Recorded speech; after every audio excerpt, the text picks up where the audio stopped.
Motorcycle safety Bharat বনাম বাংলাদেশ কেন আমরা পিছিয়ে। কবি জীবনানন্দ দাশ লিখেছিলেন, অদ্ভুত আধার এক এসেছে এ পৃথিবীতে আজ। কবি হয়তো প্রকৃতির কথা বলেছিলেন, কিন্তু আমি যখন বাংলাদেশের রাস্তা আর আমাদের বাইকগুলোর সেফটি ফিচারের দিকে তাকাই, আমার মনে হয় আমরা এক কারিগরি অন্ধকারের মধ্য দিয়ে যাচ্ছি। আজকের ভিডিওতে তোষামত থাকবেই না। আজ আমরা তুলনা করব ভারত এবং বাংলাদেশের মোটরসাইকেলের স্ট্যান্ডার্ড নিয়ে। কেন ভারতের একজন রাইডার যে নিরাপত্তা পায়, বাংলাদেশের রাইডার সমপরিমাণ কি মানে এর চাইতেও বেশি টাকা দিয়েও সেটা পায় না। কেন আমাদের ইঞ্জিনিয়ারিং সেন্স এখনও তিমিরে রয়ে গেছে। চলুন সত্যের মুখোমুখি হওয়া যাক। আপনারা দেখছেন রিকু ব্লগস, যে চ্যানেলটি পরিচালিত হয় সত্য, সুন্দর এবং তোষামত কুৎসিত এই স্লোগানের মধ্যে। ফিরে আসছি ইন্ট্রোর পরে।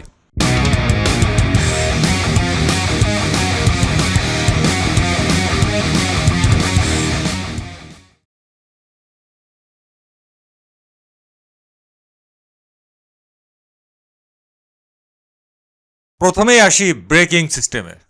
ভারতের আইন বলছে 125 সিসির উপরে বাইক হলে এবিএস বা অ্যান্টি লক ব্রেকিং সিস্টেম থাকতেই হবে।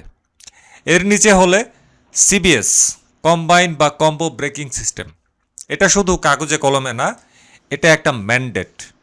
কিন্তু বাংলাদেশে আমরা এখনও ডিস্ক ব্রেক পেলেই খুশিতে আত্মহারা হই, বা সিবিএস থাকলে তো কথাই নাই। আমাদের এখানে 125 সিসির উপরেও ড্রাম ব্রেকের বাইক কোম্পানি বুক ফিলিয়ে বিক্রি করে আজকের এই 2026 সালেও।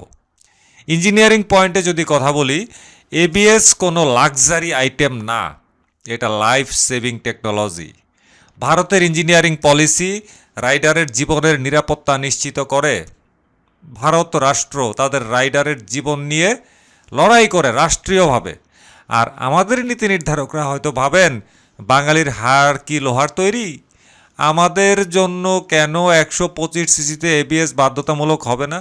বঙ্কিমচন্দ্র চট্টোপাধ্যায় বলেছিলেন, সুখ পাখি পিঞ্জরে আবদ্ধ। আমাদের দেশের রাইডারদের নিরাপত্তা আজ কর্পোরেট মুনাফার পিঞ্জরে আবদ্ধ। কোম্পানিগুলো খরচ বাঁচাতে সেফটি ফিচার বাদ দেয়, আর আমরা সেটাকেই প্রিমিয়াম ভেবে কিনতেছি বাগ হয়ে।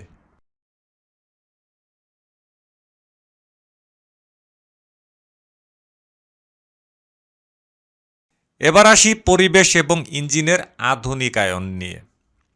ভারতে এখন চলছে BS6 ফেজ 2 বা OBD2। সেখানে কার্বোরেটর প্রায় জাদুঘরে চলেই গেছে। সব বাইকে এখন FI বা ফুয়েল ইঞ্জেকশন এবং OBD2 সেন্সর বাধ্যতামূলক। OBD2 মানে আপনার বাইকের ভেতর যদি কোনো যান্ত্রিক ত্রুটি দেখা দেয়, সেটা সাথে সাথে ড্যাশবোর্ডে সিগন্যাল দেবে।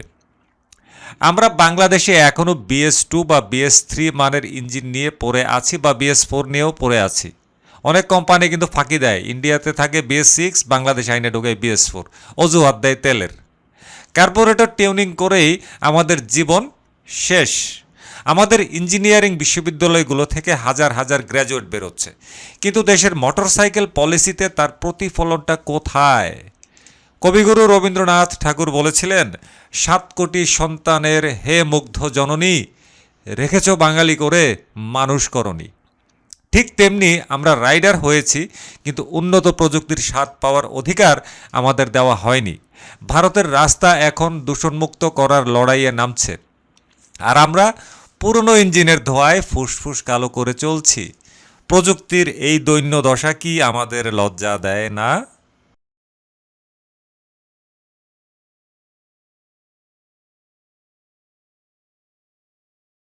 দু সাল থেকে ভারতে AHO বা অটোমেটিক হেডল্যাম্প অন বাধ্যতামূলক। এর পেছনে বিশাল ইঞ্জিনিয়ারিং যুক্তি আছে। দিনের আলোতেও হেডলাইট জ্বললে অন্য যানবাহনের চোখে বাইকটি দ্রুত ধরা পড়ে, এতে দুর্ঘটনার আশঙ্কা কমে।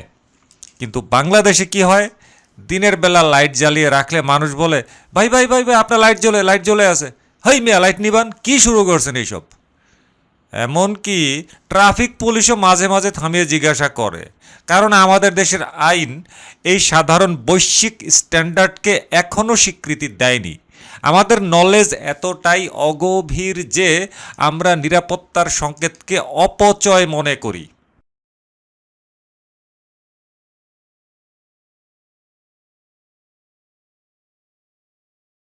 আমাদের বড় লজ্জাটা কোথায় জানেন? আমাদের দেশের ইঞ্জিনিয়াররা যখন পলিসি বানান, তারা কেন ভারতের এই স্ট্যান্ডার্ডগুলো কপি করতে পারে না? কপি করা তো সহজ, কিন্তু তারা করেন না। কারণ এতে কোম্পানিগুলোর খরচ বাড়বে, মুনাফা কমবে, ধান্দাবাজি অনেকটা কমে আসবে। কবি জীবনানন্দ দাশ বলেছিলেন, যাদের হৃদয়ে কোনো প্রেম নেই, প্রীতি নেই, পৃথিবীর স্থবিরতা তাদের হৃদয়ে। আমাদের নীতি নির্ধারকদের হৃদয়ে সাধারণ রাইডারদের জন্য কোনো প্রেম নেই, আছে শুধু কর্পোরেট তোষামদ আর ধান্দাবাজির চিন্তা। ভারতে বাইকের সাইড স্ট্যান্ড সেন্সর বাধ্যতামূলক, অর্থাৎ স্ট্যান্ড নামানো থাকলে গিয়ার দিলে বাইক বন্ধ হয়ে যাবে। বাংলাদেশে এখনও অনেক মানুষ স্ট্যান্ড নামানো অবস্থায় বাইক চালিয়ে দুর্ঘটনায় প্রাণ হারাচ্ছে কিংবা বড় ক্ষতির শিকার হচ্ছে। একটা সেন্সর বসাতে কয় টাকা খরচ হয়? এই প্রযুক্তির অভাব কি আমাদের মেধার অভাব নাকি সদিচ্ছার অভাব?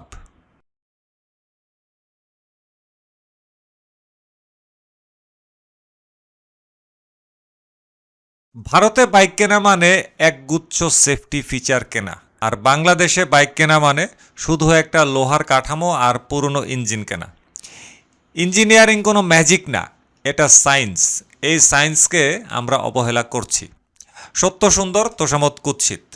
কোম্পানিগুলোর দালালি, নোংরামি, খাসরামি বন্ধ হোক, আর আমাদের আইনে আধুনিক ফিচারের বাধ্যবাধকতা আসুক। ভারতে সেই কবে থেকেই কত কিছু চলতেছে। আমাদের দেশের দালালগুলা কত লাফালাফি করে, হ্যাঁ, এদের কোম্পানির পচা ডিমগুলারে বিক্রি করার জন্য। অথচ এই সমস্ত ব্যাপার নিয়ে কিন্তু আমাদের দালাল সোনারা কোনো কথাই বলে না। কারণ এগুলো নিয়ে কথা বলতে গেলে ভাই মেধা লাগে, লেখাপড়া থাকা লাগে, স্টাডি করা লাগে পর্যাপ্ত। দালালদের এত সময় কই, তাই না? দালালি তো খুব সোজা, খালি জিবাটা বের করবে আর কোম্পানির একটা করে চাটানি দিবে। কাজের কোনো কাজ নাই, আছে শুধু দালালি নিয়ে। কোম্পানির দালালি, কর্পোরেট কোম্পানির বিশ্বস্ত দালাল। আপনাদের কি মনে হয়, সাধারণ দর্শকদের বলছি, বাংলাদেশের নীতি নির্ধারকরা কি আদতেও রাইডারদের জীবনের মূল্য বুঝে? কমেন্টে অবশ্যই জানান। আমাদের নীতি নির্ধারকরা আছে তাদের রঙ্গমঞ্চ নিয়ে, নতুন নতুন প্রজেক্ট পাস, তারপরে ধর্মার কাট, শেষ। কিন্তু সুচিন্তিতভাবে বাংলাদেশের এই অটোমোবাইল সেক্টরটাকে কিভাবে উপরে ওঠানো যায় সেই চিন্তা কিন্তু তাদের মধ্যে নাই। এই শ্রেণীর নীতি নির্ধারকদের মধ্যে যারা ইঞ্জিনিয়ারিংয়ে লেখাপড়া করছে, তারা ইঞ্জিনিয়ারিংয়ের মানেটা কি আসলে বুঝে, নাকি খাতা কলম পর্যন্তই শেষ? তারা যে লেখাপড়া করছে ইঞ্জিনিয়ারিং নিয়ে, সেইটার বাস্তব প্রতিফলন তো আমরা আসলে বাংলাদেশের জাতীয় পর্যায়ে দেখতে পাই না। তাহলে এই লেখাপড়া কইরা এই নীতি নির্ধারকের চেয়ারে বইসা এরা কি করতেছে? জনগণের সাথে এটা কি কোনো প্রতারণা না? অবশ্যই প্রতারণা, এবং প্রতারণার চাইতেও প্রতারণা। বড় চেয়ারে বইসা ছোট চিন্তা করা, নোংরা মানসিকতা, সংকীর্ণ মানসিকতা আমাদের নীতি নির্ধারকদের। আমি রিকু, আজ এখানেই শেষ করছি। দেখা হবে পরের ভিডিওতে। ততক্ষণ নিরাপদে রাইড করুন, সাবধানে থাকুন। আল্লাহ হাফেজ, আসসালামু আলাইকুম।